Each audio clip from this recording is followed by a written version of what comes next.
Enrique. Presidentes, nuestras preguntas van a ser fieles a lo que es la convocatoria de ADM, 40 años de democracia, el futuro del país. Yo los estaba mirando y miraba a Jorge. Cuando el golpe de Estado en el 73 yo tenía 14 años, Mujica preso y ustedes dos echados del Parlamento. Y no les fue fácil, a pesar de que pueda haber algún relato de que a algunos les fue más fácil que a otros. La Guerra Fría era monstruosa, con un ícono de la guerra de Vietnam entre Estados Unidos y Vietnam, pero era clarísimo el enfrentamiento de Estados Unidos-Unión Soviética. ¿Es peor este momento que este? Porque yo miraba aquella época y eran dictaduras por todos lados. Y contesta cada uno por el orden que quieran. Usted terminó, presidente, con la pregunta que yo iba a hacer. ¿Hay esperanza? Y bueno, usted dice que sí, que hay esperanza. Porque yo miro aquel mundo de un adolescente al que mi padre llamó y me dijo: no vayas a la escuela porque hay un golpe de Estado, no vayas al liceo porque hay un golpe de Estado. Entonces, tengo que empezar con la pregunta que tenía pensado, que usted me la sacó del buche. ¿Hay esperanza? Arranco. Siempre hay esperanza. Siempre hay esperanza porque, como hablábamos recién, hay un equilibrio militar, y hay que hablar de los temas militares desgraciadamente. Pensábamos que estos temas habían pasado, le pasó a Europa. Europa, que luego de toda la tragedia que vivió, pensó que ya el tema militar estaba en el pasado. Habíamos llegado al mundo de la paz. Alemania es el mejor ejemplo. Ahora vino esta guerra y Alemania, de un día para el otro, se encuentra que no tenía energía, porque la energía dependía de Rusia, que había sido su gran apuesta a la unidad europea, haciendo el famoso gasoducto. Y se encuentra con que tampoco tenía armas para la eventualidad que estaba ocurriendo de una Europa que se estaba comprometiendo y se comprometió en una guerra que ya fue más allá de Europa al alcanzar a Estados Unidos y que está en curso y en curso no definido. De modo que estamos, sí, ante una situación compleja. Yo me he atrevido incluso a reclamar algo que parece ilusorio desde nuestra perspectiva, y es una presencia más activa de China en el mundo de la política internacional. China, que fue el gran actor de la época de la paz y de la globalización, no lo es tanto ahora, pese a la potencia enorme que tiene. No apoya a Rusia, tampoco la desalienta. Y China quizás no tenga esa vocación imperial que a veces le atribuimos. No es casualidad de que su monumento más importante sea un muro. Fue un país siempre agredido y su mentalidad es defenderse. Pero bueno, esa es una digresión muy personal que me permito hacer.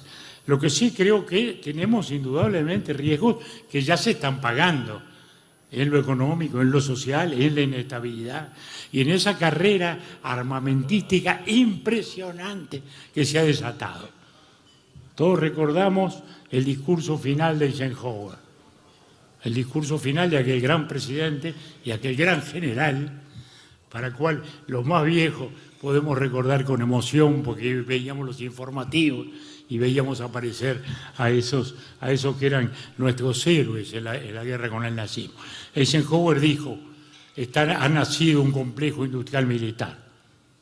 Tenemos que cuidar que la democracia no sea afectada por ese complejo industrial militar, que tiene una enorme inercia y un enorme poder. Entonces yo diría, estamos en una situación de riesgo. Decir que es mejor o peor, bueno, no me atrevo a decirlo.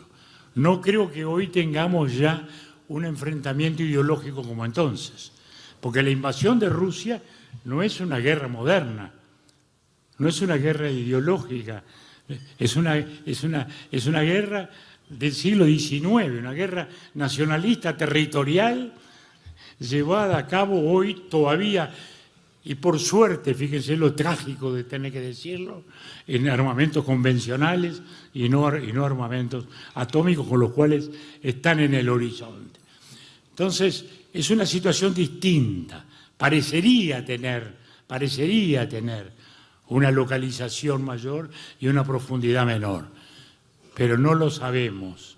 Por eso todos los días tenemos que abrevar en los caminos de la paz y que ojalá la Organización Internacional y el secretario general que recién invocaba el presidente Mujica puedan de algún modo tener una influencia. Pero es fundamental que los grandes países hoy asuman la responsabilidad para preservar esa paz. No habría ninguna razón, ni de ideas, ni de sistema, ni de intereses, como hubo en otros tiempos, para dividir el mundo en una tragedia. Presidente Mujica. Los humanos, los sapiens, somos animales emotivos que aprendieron a pensar, pero que son profundamente emotivos. Y muchas veces nuestra faz biológica toma decisiones que nuestro sistema racional encuentra los argumentos para justificarlo. Quiero decir lo siguiente, del punto de vista de mis sentires, soy francamente optimista. Del punto de vista intelectual, soy pesimista. Es decir, al mundo en el que vivo me surge una pregunta. ¿No habremos llegado a un nivel de civilización que no podemos gobernar, que nos está superando? Es apenas una pregunta, yo no tengo respuesta por el tipo de contradicciones que existen. Pero mi alma y mi amor a la vida me hace ser optimista. Presidente Lacalle. Yo creo que hay que tener esperanza y voluntad, porque el futuro en gran medida se construye. Si hay voluntad, hay mayor esperanza. Y en cuanto a comparar épocas, me parece absurdo. Puede ser un ejercicio intelectual interesante, pero la época nuestra es esta, aquí, hoy, ahora, 18 de marzo del 2024. Lo de atrás ya está. Lo que importa es lo de adelante. Hay que hacerla. La esperanza es una virtud activa, no pasiva. No es esperar. Hay que construir esperanza. Presidente, yo le quiero hacer una pregunta y tomo algunas de las frases que algunos de ustedes dijeron. Por ejemplo, el presidente Mujica decía, necesitamos un margen de unidad más allá de los partidos. El presidente Lacalle dijo, reservar aspectos para no poner en la disputa electoral. Les quiero preguntar, por cómo vienen dándose algunos intercambios y sobre todo por el rol que están teniendo las redes. ¿Ustedes temen por el tono de la campaña o que el tono de la campaña sea un problema para esto? Sí, para mí sí. Las redes han incorporado alguna cosa buena y mucha mala. Es un problema, quiero ser sintético. Por eso estamos acá.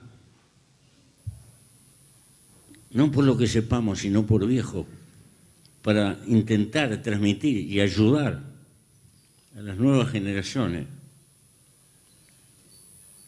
que a pesar de todas las diferencias mantengan altura, que preserve ese capital que yo llamo nosotros. Y permítanme un minuto que me digregue. A un compatriota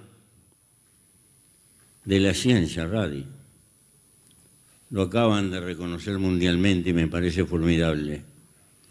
Pero sabiendo que todos estamos de acuerdo que hay que darles más recursos a la investigación, a la ciencia, el mayor homenaje que le podemos hacer a él y a todos los científicos es que podamos sacar una ley apoyada por todos los partidos que asegure una financiación por lo menos de 1,5 puntos del PBI a la investigación.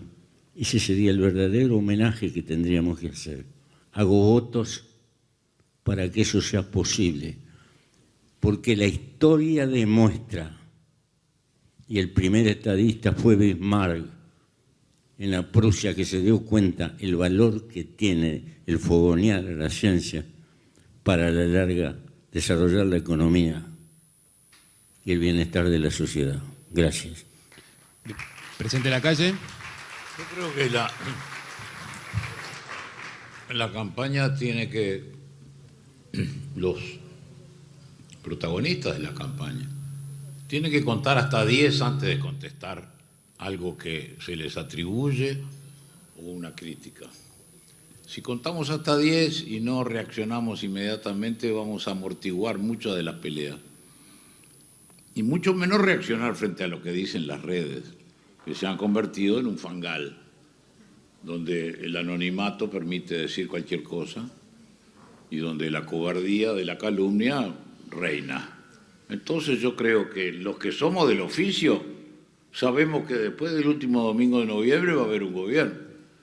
Espero que me guste a mí, a lo mejor le gusta a otro, pero me guste o no, es el gobierno. Entonces, reservémonos un poquito de cariño y respeto para no el lunes siguiente de noviembre, sino el martes.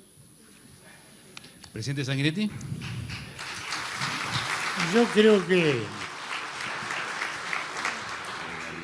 comparto totalmente con los compañeros, por eso estamos acá con los colegas, para poner justamente el inicio. Ya empezaron los saboteos, para eso estamos acá, para hemos hecho estas instancias, mantener el debate en los términos que se debate y sobre todo preservarnos de que no nos arrastren las marginalidades de las redes, las marginalidades de la política, las marginalidades de la sociedad. Y que discutamos lo que tenemos que discutir, lo que tenemos que discutir.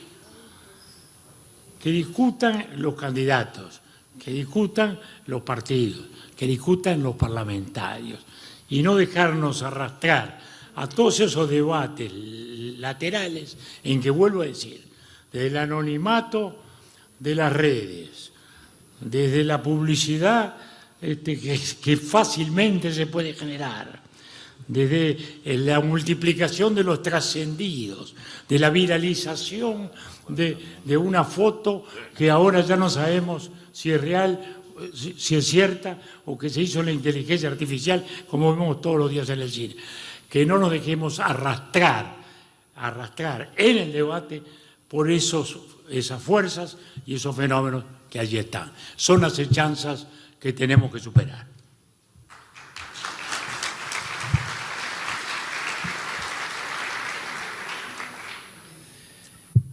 Presidente Sanguinetti, usted en algún momento sobre Mujica dijo, fuimos enemigos, después adversarios, y bueno, y ahora estamos, diría Mujica, en esta changa del sindicato.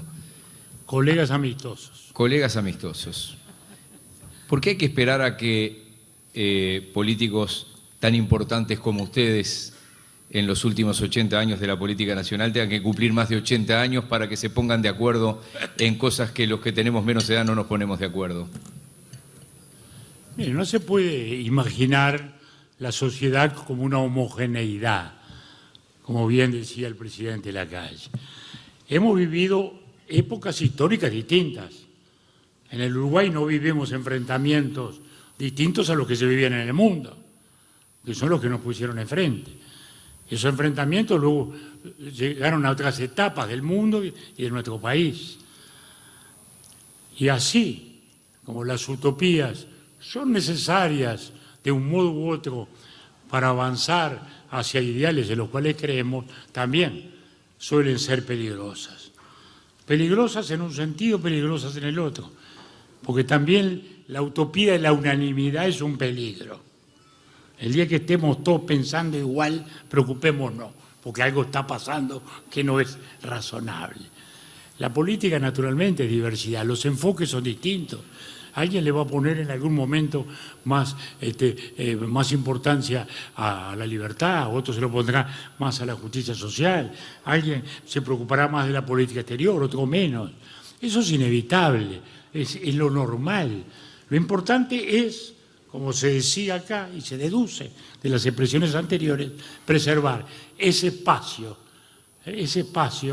ese porcentaje indefinido de fenómenos que pueden estar más allá del debate y que en el Uruguay de hoy, lo digo con convicción, felizmente están, porque el Uruguay no está en el riesgo ni de la legitimidad, ni la ilegitimidad de ejercicio, ni está en el riesgo la libertad de prensa como está en la mayoría de América Latina, porque no tenemos gobiernos que estén atropellando las libertades esenciales y porque hemos gobernado todo y aquí estamos.